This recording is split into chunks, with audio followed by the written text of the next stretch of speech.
Hello everyone, my name is Yashvardhan and we are going through the provisions of Indian Evidence Act.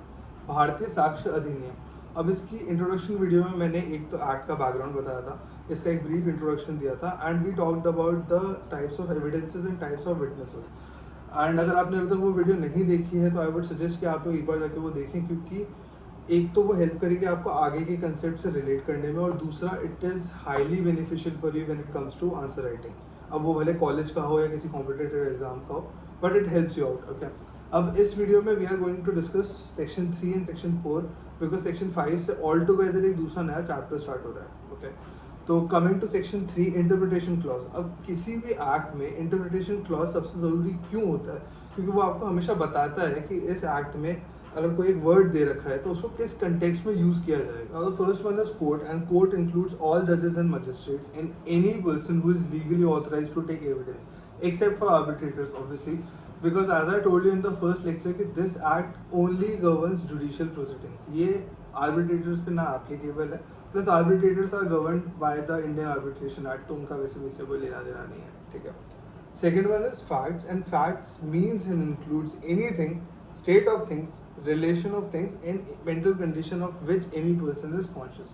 अब इसको थोड़ा सा simplify करने के लिए आप इसको बेसिकली दो चीज़ों में डिवाइड कर सकते हो कि fact includes two things, physical facts and psychological facts. Physical fact किसी भी चीज़ की फिजिकल कंडीशन को डिफाइन करते हैं, साइकोलॉजिकल फैक्ट किसी भी इंसान की मेंटल कंडीशन को डिनोट करता है कि एक सर्टेन एक्ट करते वक्त उसकी क्या मेंटल कंडीशन रही होगी, कि वो गुस्से में था, वो खुश था, क्या था। ठीक है, अब relevant, once a fact is said to be relevant to another when it is connected with the other in any way or ways referred to in the provision of this act relating to relevancy of facts। अब इसको भी थोड़ा आसानी से समझने के लिए कि सबसे पहले तो कोई भी ऐसा फैक्ट जो फैक्ट एंड इशू से रिलेटेड हो, जिस चीज़ के अपन बारे में बात कर रहे हैं उससे कनेक्टेड हो, या फिर इस एक्ट में सेक्शन 6 से 55 के बीच में फॉल करता हो, वो सारे relevant fact. Now the next one is fact and issue.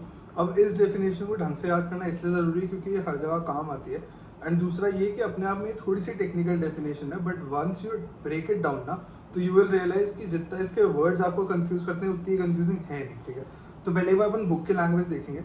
Book के लैंग्वेज में the expression fact and issue means and includes any fact from which either by itself or in connection with other facts, the existence, non-existence, nature or extent of any right, liability, disability asserted or denied in any suit or proceeding necessarily follows।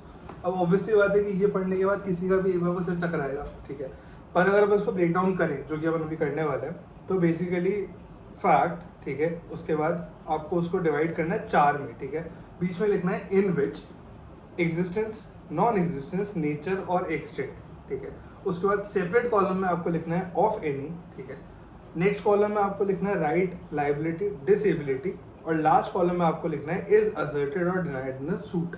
अगर आप इसको एक एक करके पढ़ेंगे तो it reads की fact and issue is which existence of any right, liability or disability is asserted or denied in any suit। Now obviously you can remember this कि 3 ही चीज़ें होंगी किसी चीज़ को लेके, या तो उसकी राइट होगा, या ऑब्वियसली किसी का राइट है तो वो किसी की लाइबिलिटी होगी, और वो दोनों नहीं है तो उसकी डिसेबिलिटी होगी। चौथा इसमें डिसेबिलिटी का उल्टा होता है इम्यूनिटी, पर उसमें इस डेफिनेशन में इसके बारे में बात नहीं की है तो अपन उसके बारे में बात नहीं करेंगे। ठीक है, तो अगर आप इस चार्ट के हिसाब से इस डेफिनेशन को पढ़ेंगे तो ये याद करना आपके लिए थोड़ा ईजी हो जाएगा।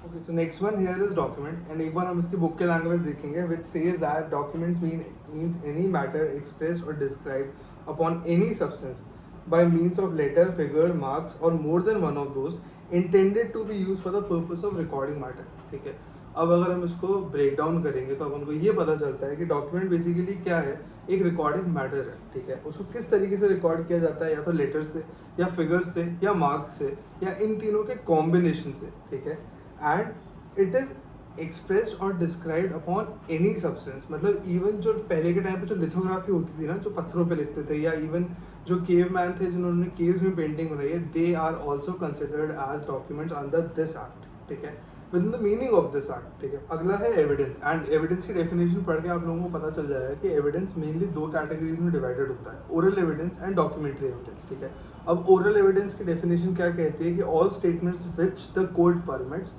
or requires to be made before the court by a witness in relation to matter of fact in inquiry. ठीक है, अब अगर हम इस पर ध्यान दें तो अपन को पता चलेगा कि जब लिखा है कि व्हेन द कोर्ट परमिट्स, मतलब कि वो एडमिसिबल है, ठीक है, और रिक्वायर्स लिखा है तो उसका मतलब है कि वो रेलिवेंट है। ठीक है, तो वो सारे स्टेटमेंट्स जो मैटर ऑफ फैक्ट की इंक्वायरी में दिए जाते हैं by witness to the court are oral evidences. ठीक है, इतना क्लियर है। और डॉक्यूमेंट्री में all documents including electronic record produce for the inspection of court such evidence is called documentary evidence. ये अपने आप में सीधी सीधी बात पता चल रही है अपन को इसकी डेफिनेशन पढ़ के।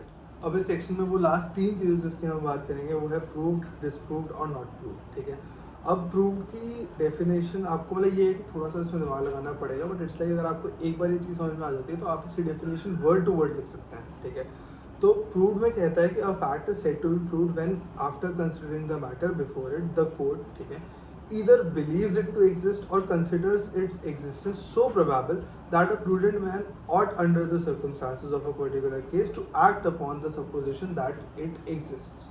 अब इसका मतलब ये है कि कोर्ट को या तो पूरा भरोसा हो जाए कि एक सर्टेन फैक्ट एग्जिस्ट करता है, ठीक है, या फिर उसका एविडेंस इतना स्ट्रांग हो कि कोई भी प्रूडेंट मैन इस ही सपोजिशन के अंडर एक्ट करेगा कि वो एग्जिस्ट करता है, कि मतलब कोर्ट मान लेगा, उसमें कोई रीजनेबल डाउट की जगह नहीं बचेगी। ठीक है, डिस्प्रूव्ड इसका जस्ट उल्टा है। ठीक है, मतलब ऊपर वाला पार्ट सेम लिखना है आपको कि a fact is said to be disproved when after considering the matter before it the court, यहाँ तक सेम है। ठीक है, believes that it does not exist, उसका एकदम उल्टा, or considers its non-existence so probable that a prudent man ought under the circumstances of the particular case act upon the supposition that it does not exist।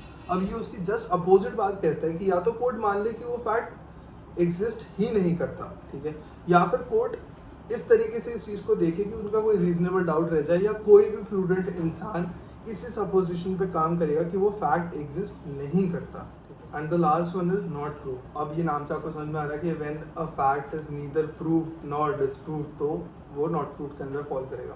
अब देखने वाली बात ये है कि इस सेक्शन में से एक तो जो फैक्ट की डेफिनेशन है उसमें से क्वेश्चन आता है और जो डॉक्यूमेंट की डेफिनेशन है उसमें से क्वेश्चन आता है। फैक्ट एंड इशू में से नहीं आता क्योंकि उससे इतनी इजीली फ्रेम नहीं होता क्योंकि फिर ऑप्शन का ऊपर नीचे होता है, पर इन दोनों पे एक बार ढंग से स्पेशल ध्यान देना है। ठीक है, अब सेक्शन 4 बात करता है मे प्रिज्यूम, शैल प्रिज्यूम और कंक्लूसिव प्रूफ के बारे में। इस सेक्शन को भी इजीली याद करने का तरीका ये है कि आप इसका चार्ट बनाइए। ठीक है, चार्ट में देख के आपको पता चलेगा कि मे प्रिज्यूम जो होता है वो होता है प्रिजम्पशन ऑफ फैक्ट, और जो शैल प्रिज्यूम होता है वो होता है प्रिजम्पशन ऑफ लॉ। अब यहाँ पे मे और शैल अलग अलग यूज करने का पॉइंट सिर्फ इतना सा ये कि मे तो कोर्ट के डिस्क्रिप्शन पर आता है कम्प्लीटली, मतलब कोर्ट चाहे तो उसका प्रूफ मांग सकती है, ना चाहे तो नहीं मांग सकती है। इट इज ऑब्वियसली रिवर्टेबल, सामने वाली पार्टी उस चीज़ को डिस्प्रूव तो कर ही सकती है ना। और जो शैल प्रिज्यूम है वो थोड़ा सा परसुएसिव, थोड़ा सा बाइंडिंग होता है अपने नेचर में। अब बेसिकली प्रिजम्पशन ऑफ लॉ को शैल प्रिज्यूम से डिनोट किया जाता है। अब जहाँ पे भी शैल प्रिज्यूम कर पढ़ेंगे इस एक्ट में तो आपको पता होगा कि यहाँ पे प्रिजम्पशन ऑफ लॉ की बात हो रही है। ठीक है, अब प्रिजम्पशन ऑफ लॉ भी बेसिकली क्या 2 पार्ट में डिवाइडेड है, रिवर्टेबल एंड इरिवर्टेबल। जो रिवर्टेबल है उसमें ये है कि may allow the other party to disprove it, मतलब कोर्ट अलाउ करेगा कि जिस पार्टी ने प्रूव किया उसके अलावा जो सामने वाली पार्टी है उसको अलाउ करेगा कि आप इस फैक्ट को डिसप्रूव कर सकते हैं। ठीक है, by evidence, by any means. And irrebuttable जो प्रिजम्पशन ऑफ लॉ है उसी को कहा जाता है कंक्लूसिव प्रूफ।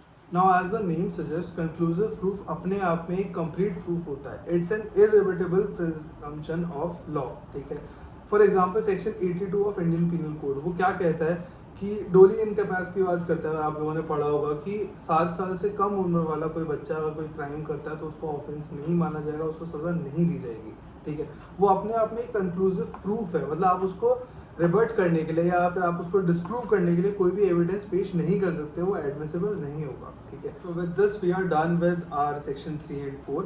और नेक्स्ट वीडियो में अपन रेलेवेंसी ऑफ एक्ट्स के बारे में बात करेंगे जो सेक्शन 5 से स्टार्ट हो रहा है। ओके।